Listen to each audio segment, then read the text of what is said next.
It's a story so embedded in modern culture that we often feel like we know every single detail.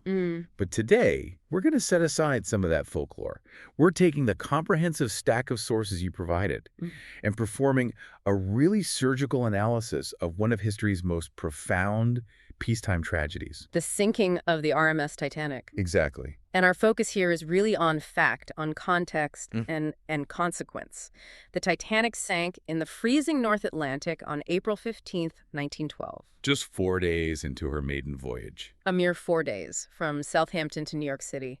The mission here is to trace that precise chain of events. Right. From, the pre-existing design flaws and the ignored warnings to the chaotic final moments and the sweeping regulatory changes that came after. And the scale of that loss is just crucial context right from the very beginning. The ship carried an estimated 2,224 people. That's an almost unbelievable number. And the catastrophe itself, from the moment of impact to the moment the ship finally disappeared, it lasted just 2 hours and 40 minutes. And in that time, between 4,490 and 1,635 people died. It places it among the deadliest maritime disasters ever recorded. This tragedy, it really did redefine modern shipping safety. And the reason it did so lies in the sheer confidence surrounding the ship itself. Okay, so let's unpack that. This symbol of early 20th century industrial might. The Titanic wasn't just a ship, was she?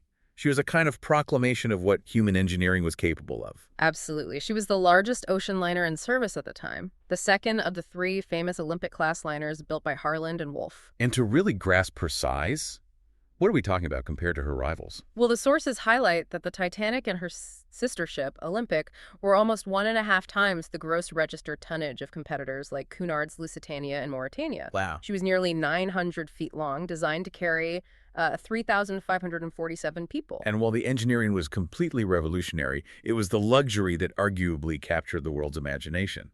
This was pure opulence, designed for the absolute elite. It was a floating extension of the wealthiest homes in the world. The premium parlor suites, the most exclusive accommodation, they cost over $4,350 for a one-way passage. And what's that in today's money? It must be astronomical. When you account for inflation, that's equivalent to about $142,000 today. For a one-way ticket. For a one-way ticket. The expense was enormous, and it bought unparalleled comfort. But what's often overlooked, I think, is that even the third-class conditions were a major selling point for hopeful immigrants. That's a really vital piece of context. White Star Line understood that many of their passengers were crossing the ocean for a better life. So this wasn't the steerage of old. No, not at all. The third-class accommodations offered plentiful good food and conditions that were, generally superior to what many of those passengers had known back home in Europe. Right. It offered a standard of living that felt genuinely luxurious compared to their previous experiences, which is why the ship attracted such a diverse and hopeful passenger list. But before the ship even properly left the harbor, the voyage began with a terrifyingly close call right there in Southampton. Tell us about that near collision. Well, just after slipping her moorings on April 10th, the Titanic's immense bulk and speed created hydrodynamics unlike anything the port had handled before. Okay.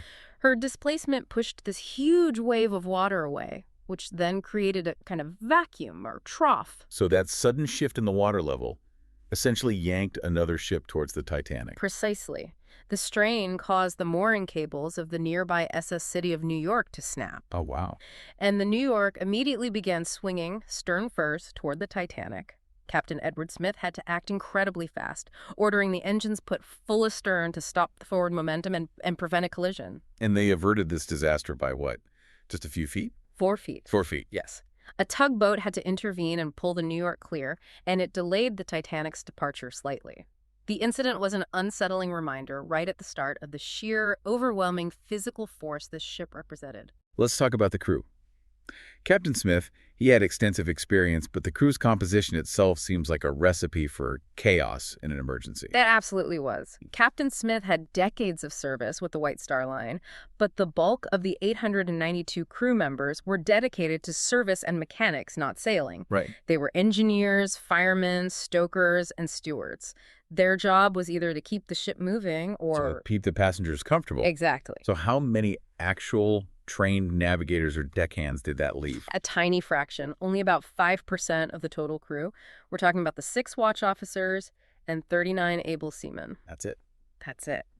And even more critically, most of the crew, including the engineering and service staff, were only hired on at Southampton. So they didn't know the ship. They had no time to truly familiarize themselves with the ship's intricate geography, especially not the emergency protocols or the lifeboat stations. And on top of that, the ship carried another hidden vulnerability that had been actively burning for days. Right. The coal fire. That detail often gets lost, but it speaks volumes about the level of risk the operators were managing. A fire started in one of the massive coal bunkers approximately 10 days before the ship departed. 10 days before. It burned persistently. The crew managed to keep it under control, but the sources confirm it was still burning for several days into the voyage. So it was only put out on the 13th. It was only fully extinguished on April 13th, the day before the ship encountered the ice. They were dealing with an active internal crisis while steaming across the ocean. So as the ship enters April 14th, the environmental factors become just overwhelming. The sources are so clear on this. The North Atlantic ice conditions were the worst of any April in the last 50 years. This was not typical ice activity at all. It was attributed to an unusually mild winter that had caused large numbers of icebergs calved off the Greenland glaciers to drift much further south than normal. And they were right in the main shipping lane. Directly in the main shipping lane. And this is where the institutional failure in communication really takes center stage. The Titanic receives warnings, but the system itself seems designed to prioritize profit over safety. That's the core insight here. The two radio operators, Jack Phillips and Harold Bride, were not employees of the White Star. Right. They worked for Marconi. But worked for the Marconi Company. Their professional obligation was to prioritize commercial passenger messages, the Marconigrams, over relaying weather and hazard reports to the bridge. And that business structure was a systemic, fatal flaw. It was. So they received 6 specific iceberg warnings throughout that day. Let's just trace this timeline of ignored opportunity. The first message came in early at 09:00 from the RMS Caronia. It clearly reported bergs, growlers, and field ice. And that was acknowledged. Captain Smith acknowledged that one, yes. Later, at 13:42, the RMS Baltic relayed another warning from a Greek vessel, mentioning passing icebergs and large quantities of field ice. And Smith acknowledged that one, too. He did, and he used it to inform a small course adjustment, ordering a slightly southern track. But that adjustment, it just wasn't enough, and the communication continued to break down. It did. By 13:45, the SS America reported passing 2 large icebergs.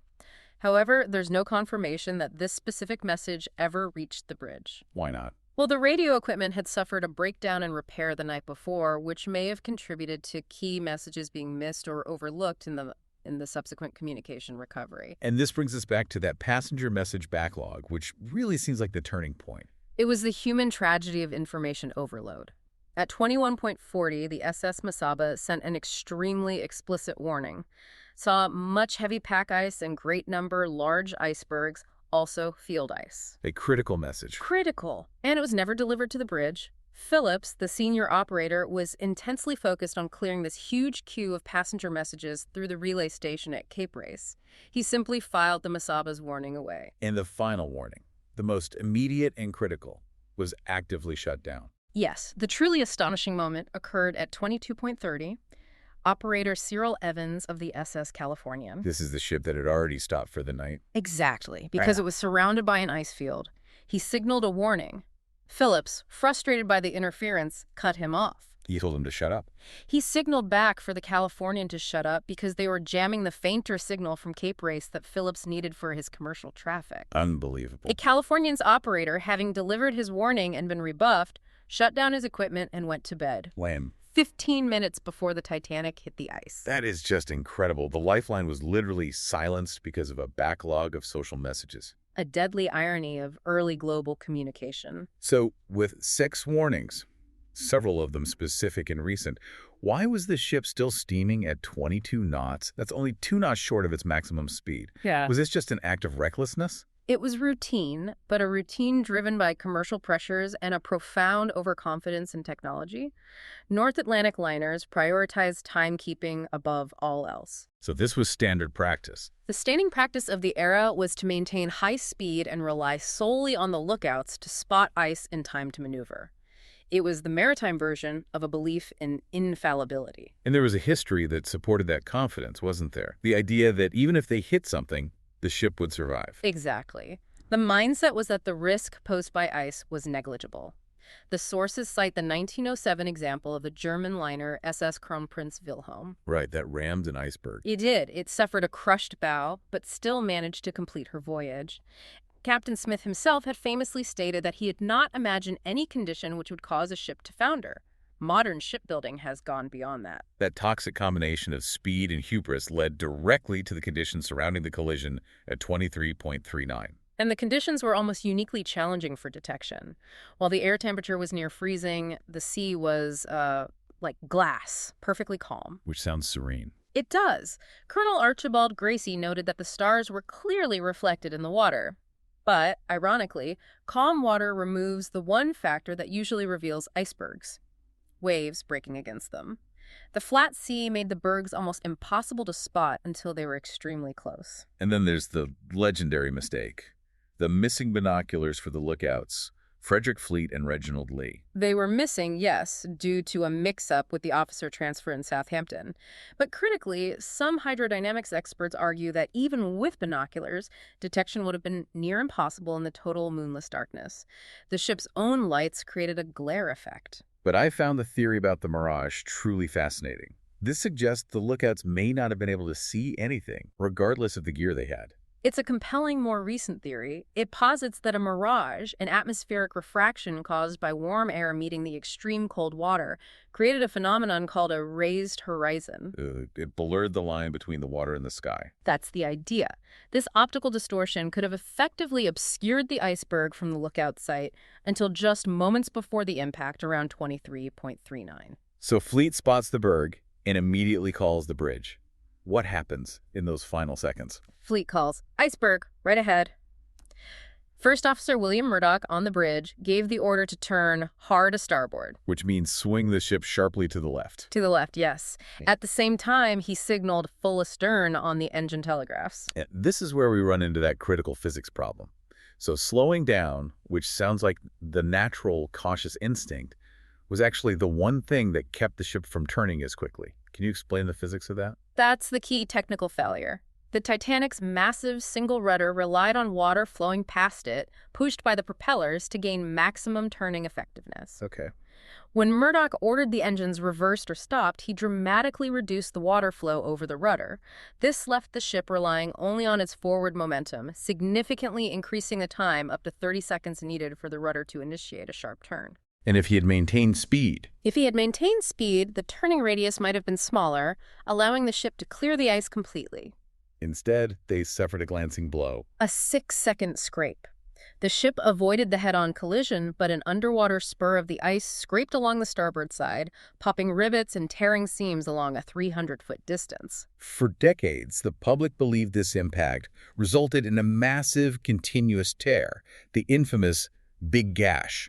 But the sources clearly state that modern evidence has confirmed that is absolutely a myth. It is entirely a myth. That idea came from the initial inquiries trying to calculate the extent of the flooding. However, the chief naval architect at Harland and Wolff, Edward Wilding, testified early on that the total area of the hull opening to the sea was somewhere about 12 square feet. Wait, 12 square feet in total?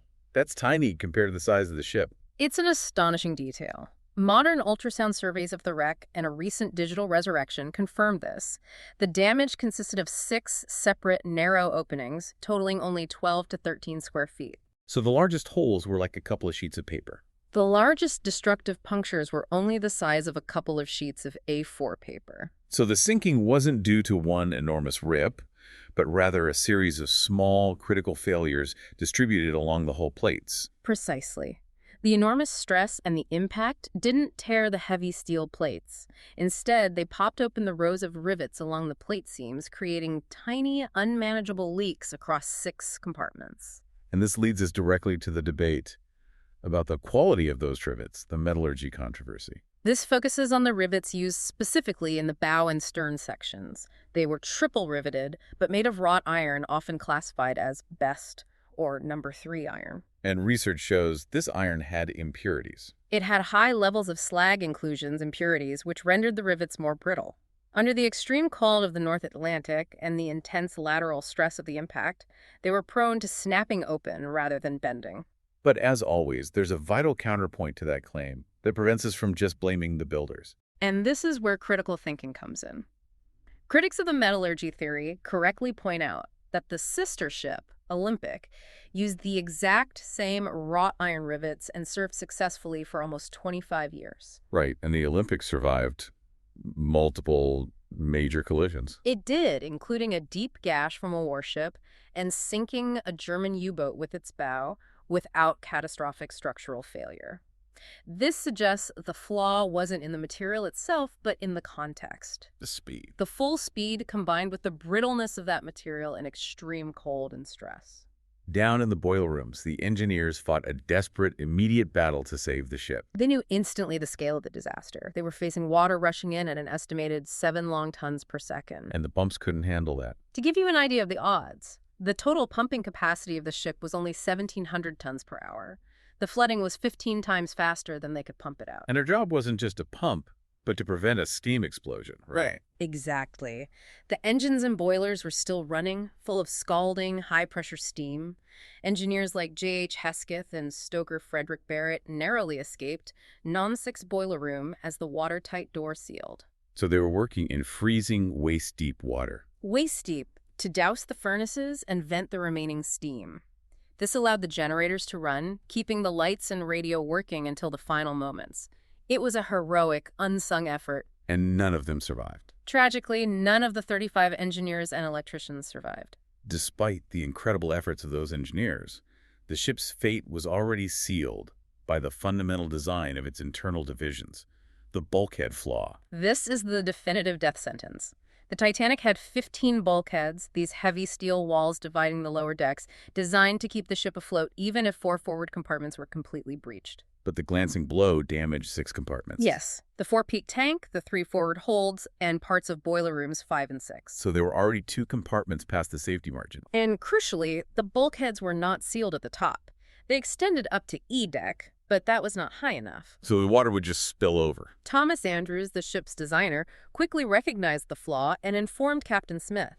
He explained that as the bow settled, the water would simply spill over the top of the bulkheads, flooding the next compartment sequentially, much like water cascading over the rim of an ice cube tray. And his prediction was? Andrews predicted the ship had no more than roughly 2 hours left before it sank. The moment of truth arrived at 00.05 when Captain Smith ordered the distress calls sent out and the lifeboats uncovered. But even that critical SOS signal was flawed. Yes. The distress signal, initially CQD, then SOS, contained incorrect coordinates provided by 4th Officer Boxall. How far off was it? It placed the Titanic about 13.5 nautical miles off her actual position on the opposite side of the ice field. This small error complicated rescue efforts for the distant Carpathia, Which was 58 miles away. 58 miles away and would need 4 hours to reach the scene. Meanwhile, the closest ship, the California, was right there, but entirely oblivious. It's just a shocking tale of institutional and human failure. It's the disaster within the disaster. The Californian had stopped for the night and its only radio operator was asleep. But they saw the rockets. They did. Despite the radio silence, officers on the Californian's bridge saw 5 white distress rockets fired by the Titanic starting around 01.00. But Captain Stanley Lord failed to act. He wasn't sure what they meant. He was unsure whether the rockets were signaling distress or merely company recognition flares. He ordered a lookout to keep watch, but did not rouse his radio operator or move his ship. Had the Californian responded, the sources suggest hundreds of lives would have been saved instantly. But we turn to the lifeboats, where the safety policy was just monumentally deficient. The deficiency was astounding. The Titanic carried 20 lifeboats, including 4 collapsibles capable of holding 11,178 people. Barely half the people on board. Barely half, and only 1/3 the ship's full capacity.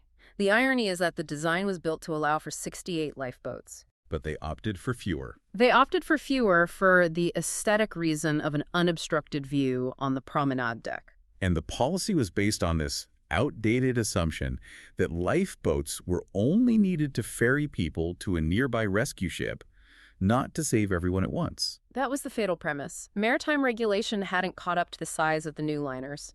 And this philosophy was confirmed by the fact that 33 out of 39 British liners over 10,000 tons similarly lacked sufficient lifeboat capacity. So it was standard, but dangerously wrong practice. Precisely. The evacuation itself was characterized by contradictory orders and profound reluctance from the passengers. The orders from Captain Smith were vague: put the women and children in and lower away. The two senior officers interpreted this command differently, which led to a survival disparity. How so? Second Officer Charles Light-Toller on the port side was rigid. He interpreted it as women and children only.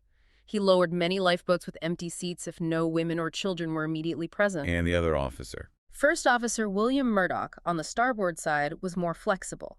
He used women and children first and allowed some men to board if the boats were otherwise ready to leave. It must have been so difficult to convince people to leave this enormous, brightly lit, seemingly safe ship for a tiny boat bobbing in the freezing dark. Absolutely.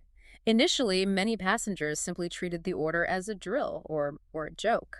The sound of steam venting from the boilers was deafening, described as 20 locomotives blowing off steam. I can't even imagine. Famous passengers like John Jacob Astor declared, "We are safer here than in that little boat." This initial resistance meant that many early lifeboats were tragically lowered, severely underfilled. As the danger became clearer, the stark social reality of the era asserted itself: the class divide. The statistics later confirmed the awful truth, but physically, the ship ensured the divide. Third-class accommodations were located far below, on C through G decks at the extreme ends of the ship. And first class was on the upper decks. Closest to the lifeboats, proximity was destiny. But the difficulties went beyond mere distance. There was active physical segregation that hindered the escape of the third-class passengers. Yes, U.S. immigration laws required steerage passengers to be segregated to control immigration processing. This meant gates, partitions, doors. And testimony suggests crew actively hindered them. Testimony from survivors suggested that crew members actively locked companionways and gates, ostensibly to prevent steerage passengers from rushing the lifeboats. And the sheer ratio of stewards. Right, there were fewer stewards for third class. Far fewer for massive numbers of third-class passengers versus many for first class. It meant third-class passengers were often left completely to their own devices in the dark, unfamiliar corridors. It's so important, though, to acknowledge the exceptional crew members who fought against that system. We must. Third-class steward John Edward Hart, for example, ignored the institutional norms. He organized and personally escorted 3 separate trips into the deep interior of the ship to bring groups of third-class passengers up to the boat deck. So he ensured that many who would have been trapped had a chance. A chance to survive, yes. The final hour was marked by these incredible moments of human dignity and heartbreaking choice. Tell us about the Strausses. Ida and Isidore Strauss, the co-owner of Macy's, are the most famous example of dignity and refusal to separate.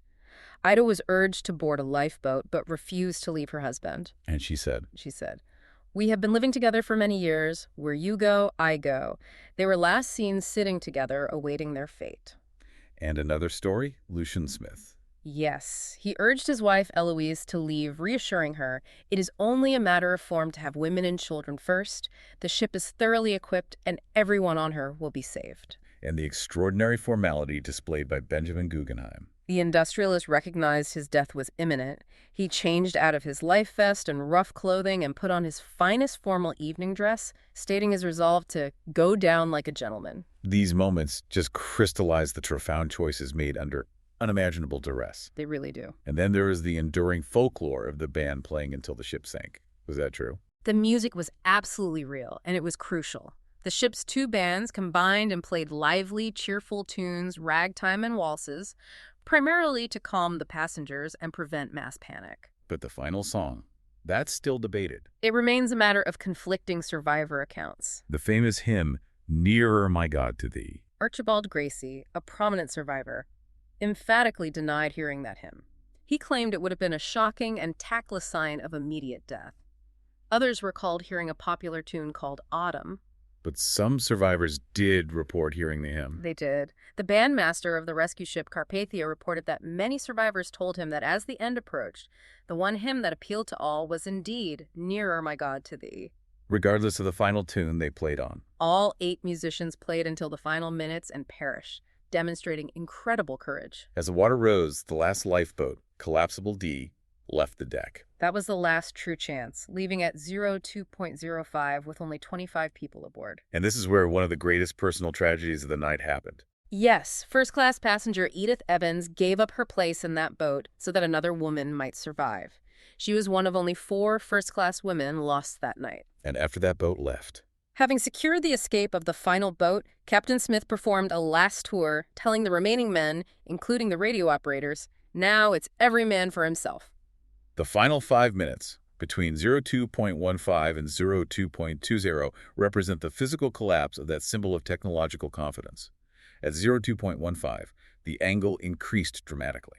The rapid influx of water caused a giant wave to sweep along the boat deck, instantly drowning anyone still attempting to launch the final collapsible lifeboats. And the forward funnel collapsed. Yes, the sheer stress caused the forward funnel, weighing dozens of tons, to collapse under its own weight, crushing several people struggling in the water below. And the sound of the ship breaking apart must have been deafening.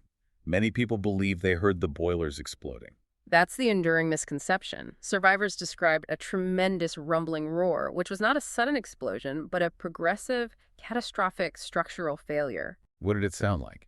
Lawrence Beasley described it as partly a groan, partly a rattle, and partly a smash, concluding that it was the machinery, engines, and heavy internal fittings coming loose and falling through the ship as the hull buckled. And then, the ultimate terror. The loss of light. Just before the hull broke, the electrical system failed. The lights flickered and then went out entirely, plunging the entire scene, the decks, the sea, the struggling people, into absolute pitch-black darkness. And shortly after that, Shortly after, the ship structurally failed at the weakest point near the engine room hatch, and the ship snapped in two. despite initial testimony to the contrary, we now know from the wreck discovery that the ship broke violently in 2 pieces. The extreme opposing forces, the flooded bow pulling it down and the trapped air keeping the stern afloat, caused the hull to snap. The bow section plunged relatively intact, digging a 66-foot gouge into the seabed. And the stern. The stern section, however, descended almost vertically. As it fell 2 miles, its empty tanks imploded under the immense water pressure, turning the structure into a chaotic mess of torn metal that buried itself deep in the sediment. The ship disappeared completely at 02.20. Now we must address the experience of those hundreds of people suddenly plunged into the water. This is the part of the story that requires the most solemn reflection. We must show sympathy for the victims facing those final minutes. The water temperature was lethally cold, measured at -2 degrees C, or 28 degrees Fahrenheit. Which is below freezing for fresh water. It is. The physiological reality is terrifying. Death comes rapidly, not from slow hypothermia, but from cold shock and cardiac arrest, usually within 15 to 30 minutes. 1,000 knives. That's how Second Officer Lightoller vividly described the initial sensation, like 1,000 knives being driven into his body. And the sounds coming from that mass of people must have been utterly horrifying for the survivors in the lifeboats. Survivors later spoke about the sheer volume of sound. Lawrence Beasley recalled hearing every possible emotion of human fear, despair, agony, fierce resentment, and blind anger mingled. It was a deafening, unified scream. The sound they could never forget. A sound many survivors claimed they could never forget. The fact that the lifeboats, which collectively had room for nearly 500 more people, were floating nearby and listening to this chorus is perhaps the greatest failure of the night. Why the paralysis? Was it purely fear?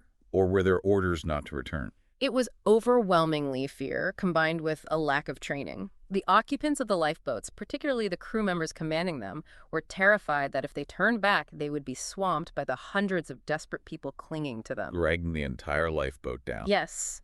Quartermaster Robert Hitchens, commanding Lifeboat Number 6, was adamant, telling the women aboard that there was no point returning, saying there were only a lot of stiffs there. There was fortunately one shining exception to that inaction. 5th Officer Lowe.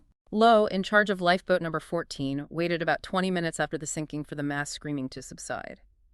He organized the transfer of occupants to free up space, took a crew of 7 men, and rowed back to the site. But by the time he arrived, the awful chorus of yells had subsided into a dismal moaning sound, and quickly afterward into a horrifying silence. He found only 4 men still alive.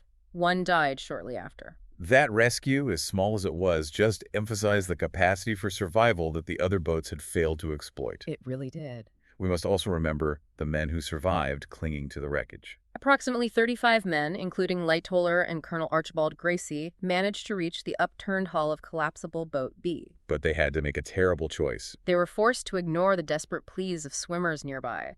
paddling slowly away for fear of being swamped and overturning the already precarious boat. And even in that situation, Gracie recalled one swimmer replying to a refusal, "All right, boys, good luck and God bless you," showing immense final grace. the long night finally ended with the arrival of the Carpathia. The RMS Carpathia spotted the distress flares and the lights of the lifeboats around 03.30 and arrived on the scene around 04.0. And her captain, Arthur Rostron. He had driven his ship at maximum speed 17 knots through the night, dodging numerous icebergs at immense personal risk to his vessel and crew.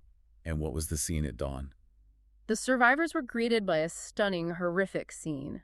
Fields of ice on which rested innumerable pyramids of ice, with 20 large bergs, some up to 200 feet high, looming nearby. It confirmed that the Carpathia had been steaming through the same deadly conditions. So they were hoisted aboard. Yes, via rope ladders and slings. By 09.00, all 710 survivors were safely aboard the Carpathia, which then turned back toward New York City. The arrival of the Carpathia in New York finally revealed the full, devastating scope of the tragedy to the public. On the evening of April 18th, 3 days after the sinking, the Carpathia docked at Pier 54. Reports indicate that some 40,000 people were waiting on the wharves, desperate for news. And the recovery efforts that followed. They managed to find 328 bodies, 209 of which were taken to Halifax, Nova Scotia for identification and burial. The simple, painful evidence found years later, pairs of shoes side by side on the seabed marks, the final resting places of those who were never recovered. The public reaction was immediate grief and powerful outrage, particularly in the port of Southampton, which bore the heaviest human cost. Southampton was the home port for 699 crew members, 549 of whom perished. The White Star Line offices were instantly overwhelmed by weeping, desperate families. And the anger had two main focuses. A dual focus, yes. The clear lack of lifeboats and the actions of the White Star Line chairman, J. Bruce Ismay. Ismay, who survived aboard collapsible boat C, was condemned publicly. Even though he had arguably followed the women and children first protocol, the perception was that he, the owner, should have gone down with his ship. He was vilified, widely condemned as a coward, and this public outrage provided the crucial momentum needed for regulatory change. The tragedy solidified the idea that standard, accepted practice was fundamentally unsafe. This outrage fueled intensive public inquiries, both in the U.S. and Britain, which had to walk a very fine line between criticizing the actions taken and acknowledging the systemic failures. Both inquiries were unanimous in their criticism of the outdated regulations concerning lifeboats and Captain Smith's decision to maintain speed despite multiple ice warnings. And they condemned Captain Lord of the California. Rightly so. They condemned him for failing to render assistance, a failure they believed cost hundreds of lives. But the U.S. inquiry concluded that the disaster was essentially an act of God. That phrasing seemed to contradict all the evidence of human error.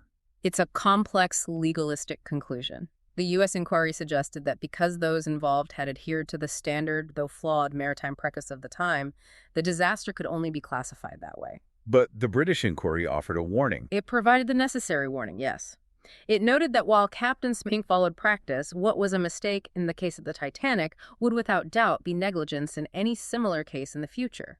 That statement established the new legal and moral boundary. This disaster single-handedly forced the world to change its maritime regulations, leading to the creation of the International Convention for the Safety of Life at Sea, or SOLAS. SOLAS, established in 1914, fundamentally governs modern maritime safety. It was the absolute, non-negotiable legacy of the Titanic. And the new mandates included: they included 247 radio manning on all passenger ships, the requirement that radio operators prioritize hazard messages over commercial communications, and most importantly, the mandate that all vessels carry enough lifeboats to accommodate every single person on board. And the International Ice Patrol. It also led to the establishment of the International Ice Patrol, which still monitors iceberg locations in the North Atlantic today.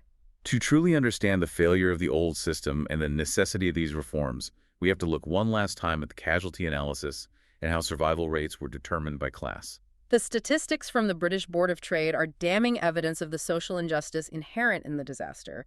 The overall survival rate was 32%. But if you were a first-class woman, your chance of survival was nearly guaranteed. Yes.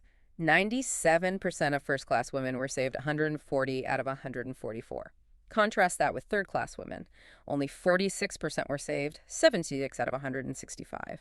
So the systemic barriers, the distance, locked gates, lack of information, meant that being a woman was insufficient protection if you were in steerage. The Exactly. same disparity holds true for the youngest passengers. Tragically so. All second-class children survived. Yet more than half of the third-class children, 52 of the 79, perished. This disparity starkly confirms that proximity to the boats and access to information, which were tied directly to social status, were the primary factors dictating survival. And for men, regardless of status, the odds were universally grim due to the protocol being enforced, even unevenly. Only 20% of men total were saved. The worst proportionate loss was among the second-class men, of whom 92% died. The protocol was enforced, but it exposed the deep inequities based on location and wealth. Finally, what is the fate of the wreck itself, discovered in 1985 by Robert Ballard? The wreck is steadily decaying. Scientists estimate that between 0.5 and 1 ton of metal is dissolving into oxide per day due to bacteria and environmental stresses. So eventually, the structure will collapse. The entire whole structure will collapse entirely. All that will remain are the most durable components. The bronze capstans, the massive propellers, and perhaps fittings like the compasses lying mingled with a vast field of rust on the seabed. So our comprehensive analysis of these sources really confirms that the sinking of the Titanic was not a random, isolated incident. No. It was the predictable consequence of outdated regulations, fatally flawed communication systems, and institutional arrogance that failed to respect an unprecedented natural hazard. The real story is the profound human cost. The profound human cost paid for the crucial knowledge that immediately saved countless lives through the subsequent global reforms of maritime safety. For centuries, changes in maritime safety were incremental, slow, and reactive. The Titanic forced an immediate international reckoning that fundamentally reshaped global shipping protocols overnight. Now that you have this in-depth understanding, consider this. How often do we, even today, wait for a catastrophe of this magnitude before reforming standard accepted but fundamentally unsafe practices in our modern world? Thanks for listening.